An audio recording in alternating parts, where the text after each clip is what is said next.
The BYU men's soccer team has won 2 matches in a row, and their first-year head coach, Brandon Gilliam, is making his first appearance in Studio B. Brandon, welcome to BYU Sports Nation. Thank you. Thank you for having me. As the head coach of BYU soccer now, and you brought some goodies, man. I did. Yeah. So we got a little mini ball for you that all the players signed. So Nice. that's for you guys. We can find a Right? wonderful Find a place good for spot. that. And then we definitely, official jersey. This is our last year jersey with the Open Cup patch on it and Nice. everything. Yeah. So we want you guys to have that. Very cool. I went to that game. Too. Yeah, it was an unfortunate one. Yeah. I went to the wrong game. So, I guess. yeah, We'll find a good spot for this. perfect. Chris Watkins was the coach forever, and you played for him. Yeah. And then you've been an assistant coach. What's it like to take over the program as the head coach now? I mean, I've been with the program for 13 years. Yeah, I played for 5 and assistant coach under Chris for 7. And so part of it's very unique, and then part of it feels just the same. And so there's a lot of responsibility that you take on off the field that I wasn't ever a part of. That's the biggest adjustment, is just the on-the-field stuff has been a lot easier, running practices and dealing with the players, but then dealing with grades and dealing with advertising and marketing and all that other stuff. That's just the adjustment, more of that.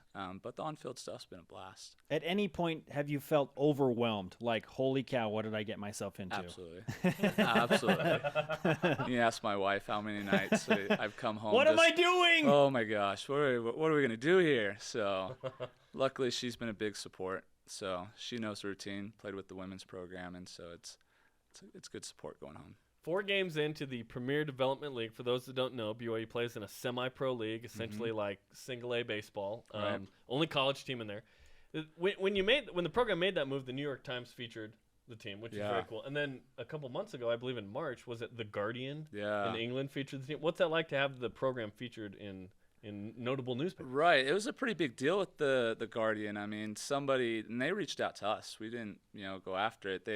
The guy that was writing on it, he reached out to me because he saw us in the Open Cup. And he was like, what in the world's a college team doing in the Open Cup? And so he started researching about us, and they contacted and started interviewing. I think it took 2 months putting the article together. And Wow. he really got to a lot of the players, some past players, some past coaches. And so it was a big deal for us for that. And I think it was a pretty well-followed article, too. I think it had over 1,000 shares on it. So that just shows how much interest there is for the team and for the sport itself. So, How many times have you watched the Scott Sterling sketch? Because BYU soccer was involved in that with Studio C. yeah, I couldn't tell you how many times I actually watched it. I mean, it's at least 10 to 20 times. But how many times I've seen it posted has to be at least 200-300 times. And even now, I mean, I'll see it posted like a month ago. Again, it just continues to cycle around and around and around.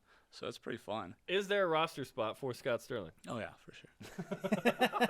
If You he's can going to make give up saves his like that. yeah, if he's going to give up his face like that, unstoppable. let's go, man. Does anyone play like Scott Sterling on your team? No, not even close. Luckily. Yeah. Brandon Gilliam, the head coach of BYU men's soccer in his first season, is on BYU Sports Nation. What is the unique part about this team? Every team has its own identity or personality. What have you noticed about this team that sets it apart from other teams that you've either coached on or been a part of as a player? I think the biggest thing for us this year, obviously with me taking over, and last year was a bit of a struggle for us. Just a lot of things didn't go well for us. And so it was kind of like we cut it off there and just started completely new. And that's the kind of identity and the feel from the players is it's just everything's new. We got the new staff, the players, the league actually rebranded this year. And so we just took it as let's wipe everything clean and just start completely new. And that's kind of the feel that we've had. And you've won 2 games in a row. 2-0, I believe you're 2-1-1. Yes. Start the season. What do you think of the first 4 games in this team so far? So our first 3 games were on the road, 3 games in 5 days. Hard kickoff for the season for us, but we went 1-1-1. And so it's good results for us. There's a lot of nerves going into it because we had a good preseason, 6-1, and then you go into your PDL game. You haven't played a PDL team yet, and points are now on the line. And so it was kind of a nervy first 3 games, but we worked for 4 months on how we play, And once we got into the groove on each game of how we play, the guys got really comfortable really fast. And so we're moving along quickly now, where every game we're picking up more comfort on the field and, knowing how each other play and everything like that. And we came home and we played on Saturday against Burlingame, who took the California division last year, and we're sitting in first place. So that was a big game for us, and we won, and I think overall we really controlled a lot of the game too. So you get a victory over the Dragons of Burlingame, and sounds made up, but I think it actually happened. This is a unique part about our league, right? We talk about the teams, you're talking about the football and other teams, and everybody knows every team they play. Yeah. And then you say PDL and you say Burlingame Dragons, and people are like, what? Golden State Force. Right. Fresno Fuego. Yeah. At the minor league park, right? Right. Yeah. Well, you've won 2 in a row. So what does a 2-game win streak mean, given the recent struggles you had last year with the clean slate and the new start? Now it's something we have to hold on to. Right. It's nice. It feels good. I think everybody has that confidence that we're capable of it. But now we have to hold on to it and continue it. And so the good part of that is we have 5 more home games in a row before we have to hit the road. And so we currently sit in first place, and if we just continue to perform, then we're going to be just fine this season. Play Thursday and Saturday against San Francisco. Yep. Tell us about that matchup and what you hope to see from you guys. The consistency of what we've been looking for, what we've been working on.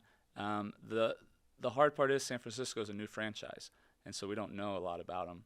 Fresno Fuego we've played many times in the past. Burlingame we played last year, so we have information. But there's not a lot, and they've only played, I think, 2 games right now.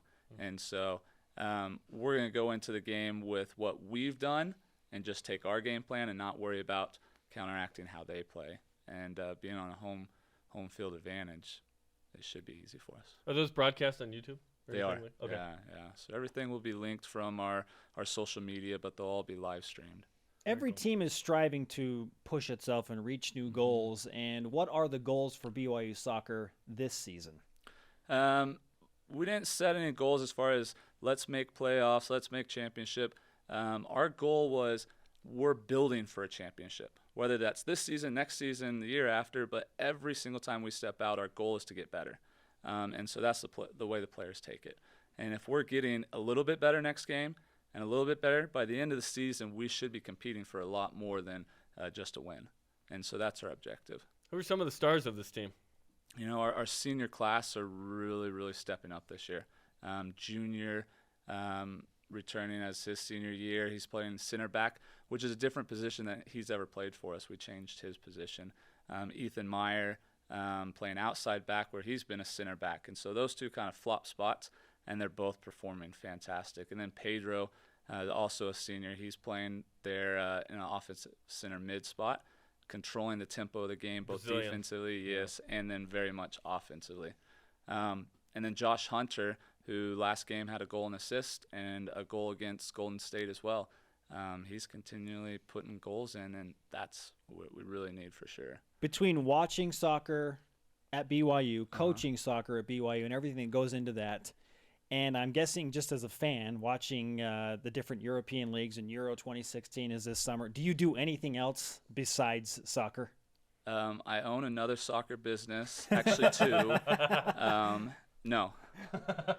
Actually, I mean, anytime I can, I love the outdoors. My family, any chance, and that's like one day available every couple months. But we get outdoors whenever we can, hiking, climbing, kayaking. So, but other than those outdoor activities, no. It's all soccer all the time. It's soccer. Brandon, we appreciate the time amidst that Thanks soccer-heavy schedule. Yeah. Yeah, thanks for the game-worn jersey from the Open Cup and for the autographed soccer ball. And we need one more autograph, if you don't mind. Yours on that stretch white flag. My pleasure. We'll give you some BYU Sports Nation karma as well. I'm not sure if you're aware of what that means or the significance that it carries, but when you come on the show, we do our part, transfer the karma to you, and you will go and coach better. There we go. And therefore your team will play better, and the results happen on the field. I like that. All the timeouts you can't call, they will be well-timed. That's on Thursday and Saturday. Yeah. Brandon, thanks for the time. Good luck. Okay, appreciate it.